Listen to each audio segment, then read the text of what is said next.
Bismillahirrahmanirrahim. Assalamualaikum warahmatullahi wabarakatuh. Selamat siang. Salam sejahtera untuk kita semua. Untuk pertemuan kali ini, mata pelajaran teknologi layanan jaringan untuk kelas 11 TKJ. Di pertemuan kali ini dengan materi pertama kita tentang ragam aplikasi komunikasi data.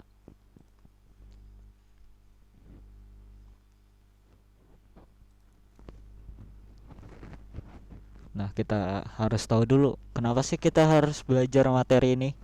Yang pertama, siswa diharapkan mampu menjelaskan komunikasi data, menjelaskan ragam-ragam aplikasi komunikasi data, menjelaskan model-model komunikasi data, dan menjelaskan komponen-komponen dalam komunikasi data.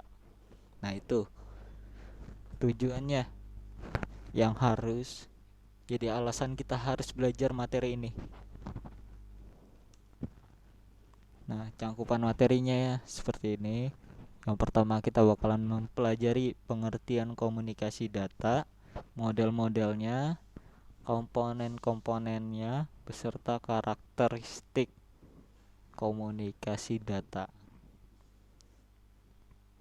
Nah, kita harus tahu dulu apa sih komunikasi data itu? Komunikasi data merupakan proses pengiriman dan penerimaan data atau informasi dari dua atau lebih alat berupa komputer atau laptop, telepon genggam, printer atau alat komunikasi lain yang terhubung dalam sebuah jaringan. Atau lebih singkatnya, suatu proses pengiriman serta penerimaan data atau informasi yang berasal dari dua atau lebih device atau perangkat. Jadi komunikasi data itu proses pertukaran data dari dua atau lebih perangkat komunikasi data. Perangkat tersebut apa sih?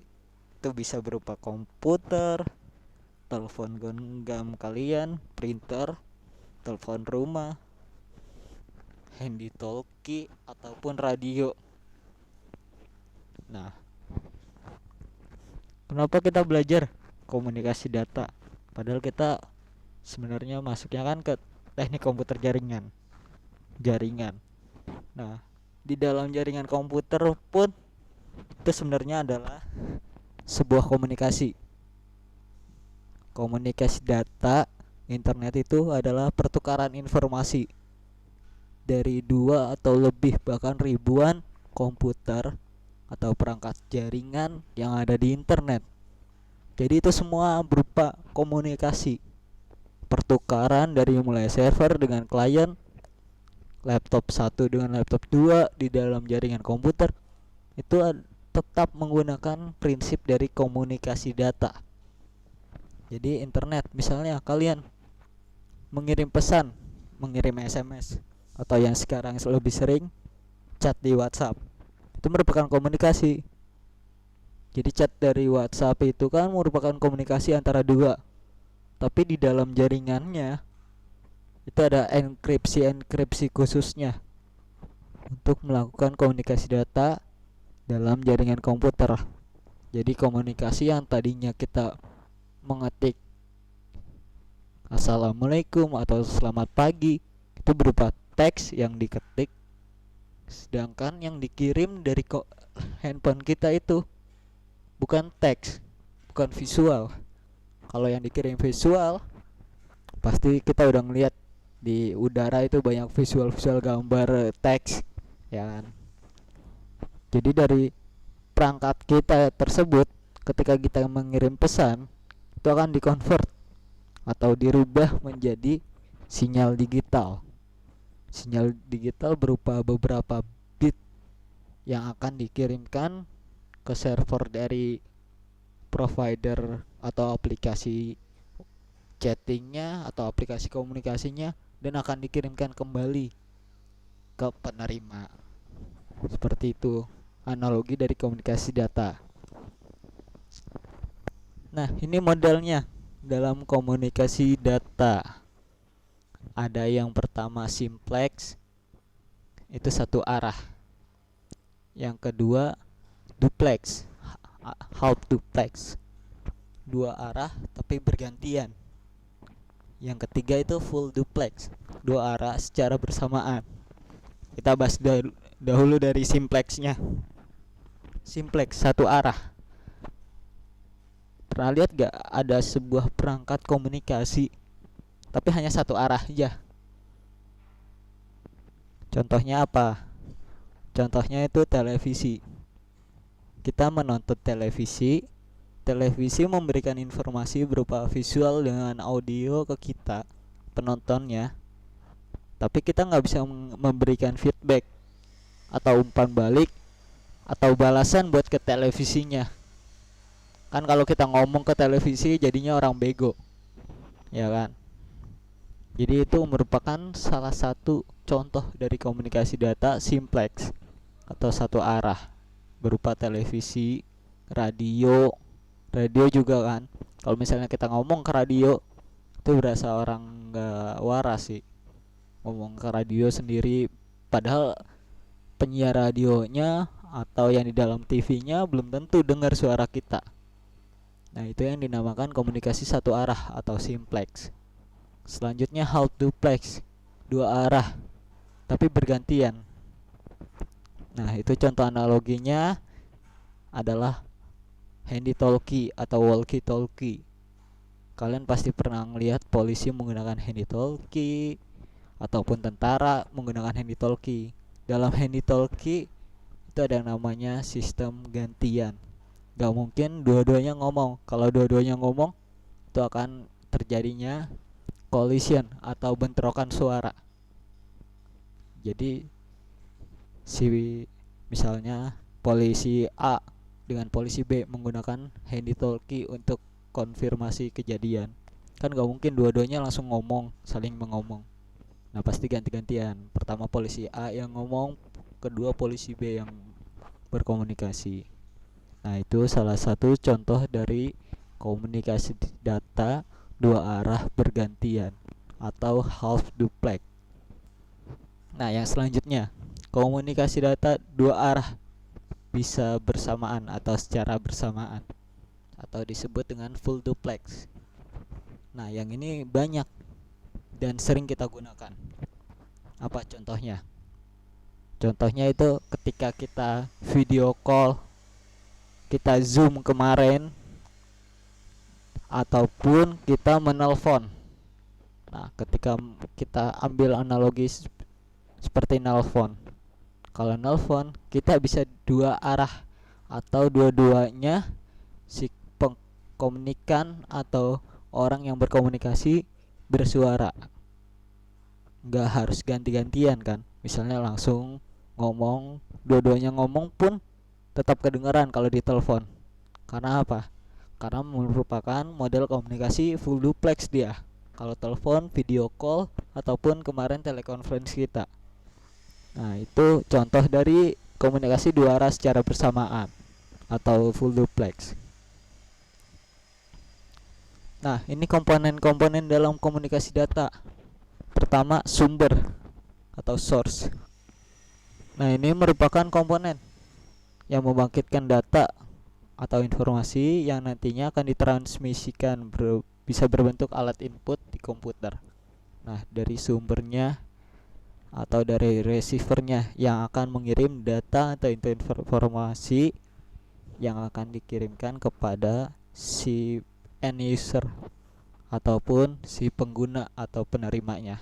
Selanjutnya komponen berikutnya transmitter atau pengirim.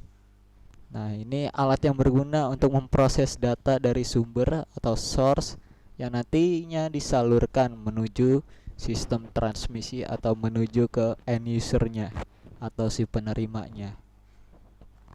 Nah, kalau sumber misalnya kita sebagai manusia menginput audio atau suara, dan pengirim itu berupa komputernya atau sistem transmisinya atau berupa pesawat telepon yang nanti menyalurkan informasi yang berbentuk audio kita kepada si penerimanya. Nah, sistem transmisi. Nah, ini jalurnya. Jadi dari pesawat teleponnya itu akan ada sinyal yang kita sering sebut sinyal telepon, sering nggak ada sinyal. Nah, ini sistem merupakan komponen dari sistem transmisinya.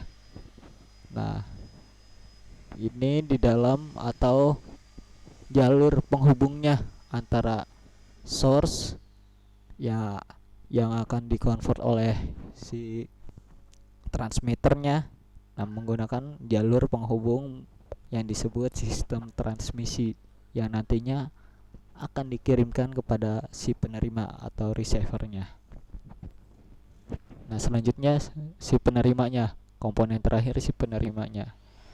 Nah, ini yang bisa berupa alat pesawat penerimanya atau receivernya yang tadinya diproses dari mulai audio ditransmisikan menjadi berupa gelombang frekuensi atau gelombang radio.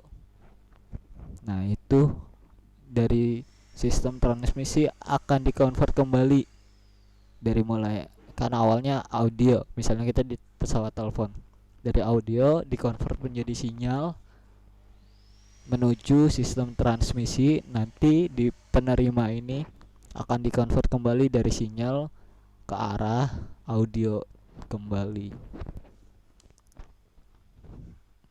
Nah, ini contohnya. Nah, dari source ini masuk ke transmitter. Nah, dari transmitter ini masuk ke transmission system, lalu ke receiver. Nah, dari sini misalnya kita analogikan ini teleponnya. Nah, telepon akan mengirim ke apa?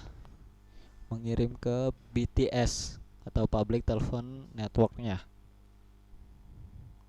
ke bit transfer servernya atau yang dinamakan trafo-nya atau sutet kalau kalian ngomongnya. Nah, itu dari telepon dikirimkan ke transmitter. Nah, transmitter atau akan mengirimkan kembali menggunakan sistem transmisinya menuju pesawat telepon penerima. Nah, karakteristiknya. Nah, karakteristiknya harus ada pengiriman. Jadi sistem nantinya harus memberikan data kepada perangkat tujuan. Itu karakter dari komunikasi datanya. Pertama, akurasi. Jadi memberikan data yang tadinya kita ngomong A harus A sampai ke si penerimanya.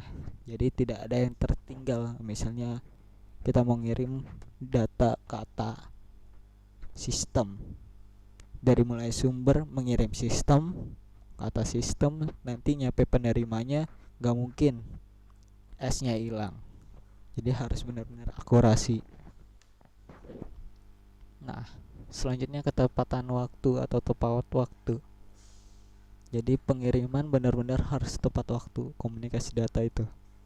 Jadi pada kasus video ataupun audio, pengiriman waktu yang tepat berarti memberikan data sesuai yang diproduksi.